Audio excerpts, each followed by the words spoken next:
I just wanted to make a big, sloppy French country classic, chicken chasseur. Chasseur means hunter, just like chicken cacciatore means hunter's chicken in Italian, and it's the same basic concept in both cultures. Chicken stewed in tomatoes, but this is considerably Frenchier, you'll see.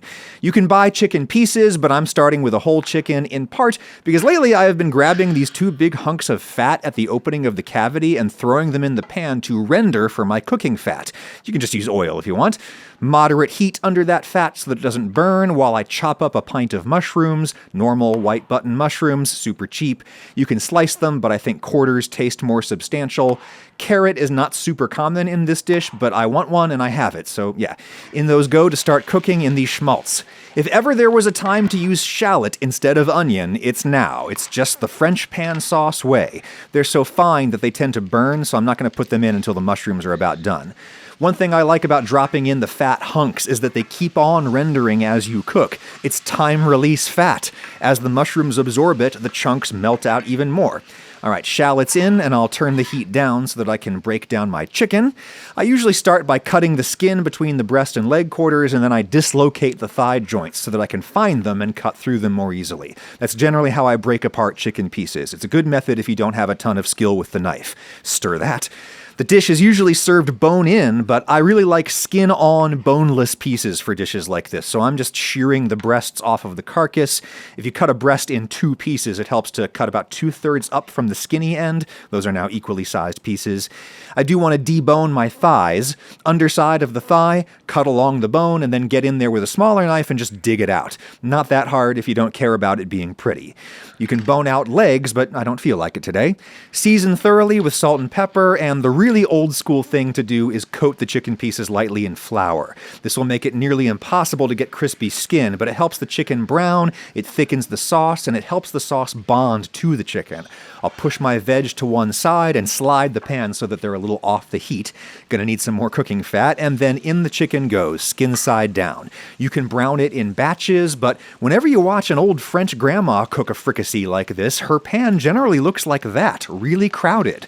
I don't want to brown chicken too much. When chicken skin especially gets really brown, it throws off some pretty nasty flavors. I want gentle golden browning, and I don't care if lots of it sticks to the bottom of the pan as I flip. We're making a pan sauce, so all of that flavor stays in the dish as long as it stays in the pan. I can't believe I'm cooking a whole chicken in this compact 10-inch sauté pan from Made In, sponsor of this video.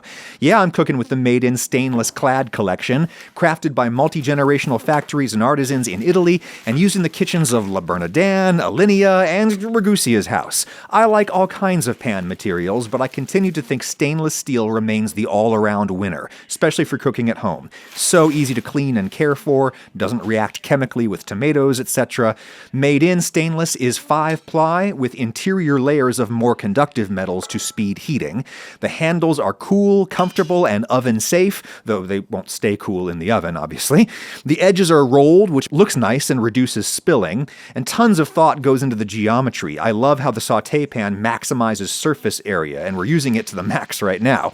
It's the holidays, and Made In is offering their best deals of the year. Just hit my link in the description to let them know I sent you. Thank you, Made In. When the bottoms have browned a bit, I'll turn off the flame so that I don't create an explosion and then deglaze with cognac. Lots of recipes use a little cognac plus white wine. I'm just doing a ton of cognac. I love it. Heat back on now that the bottle is safely away. You can ignite the booze if you want now, but that's mostly just for show. It's reducing just fine as is. A small can of tomatoes, crushed, diced, fresh, canned, whatever. Not too many. I don't want this to taste too Italian to me. And then enough stock to cover everything. I'm going to make my own stock later with these trimmings, but I might as well drop some of these bones in now to flavor this dish. Now we just cover and simmer for like an hour until the chicken is as tender as you want it. I like when it's just getting fork tender, but it's not in much danger of falling apart yet. That was about an hour, and out the pieces go. That lid has a lip, so they're not dripping. Nice. Time to finish the sauce by pretty much just boiling it down until it's thick, which took me about 20 minutes. Lots of liquid in here to boil out. Remember, you'll have to stir more often as you go, because as it thickens, it's more likely to stick to the bottom and burn. Okay, nobody tell the French, but I'm going to take my additional salt in the form of soy sauce. I have increasingly been hiding soy sauce in places where it usually doesn't belong because it makes almost every savory dish just way better, and if you use a little, it doesn't taste like Chinese food, it just tastes meaty. Kill the heat, wait for the bubbling to stop, and then we'll make it up to the French by finishing this sauce with a lot of butter. Melt it in gently so that it stays emulsified. One time when I was a kid, my parents took me to a fancy restaurant and I ordered the hunter's chicken because it sounded safe, and I was blown away by how rich and milky the sauce was. How do they do that? The answer is butter. A little more pepper, and I think this is perfect as is. Chicken pieces go back in, minus the inedible bones and such. Spoon all the pieces with sauce and let them reheat. To me, the fresh herb that really makes something like this taste Frenchy is tarragon, which has a mild licorice flavor. Drop that pan on a trivet in the middle of the table, and you've got a darned impressive, easy, cheap, and tasty alternative holiday feast, maybe. Yeah, I'm having it with egg noodles. Boil in salted water as long as the package says. Drain, and if you melt some butter all over them, they can hold for hours until the chicken is done. Here's why I like boning out the thighs. So much easier to eat. Simple country classic for a reason, y'all. Give it a shot and report back. Just don't tell any French people if you make any changes.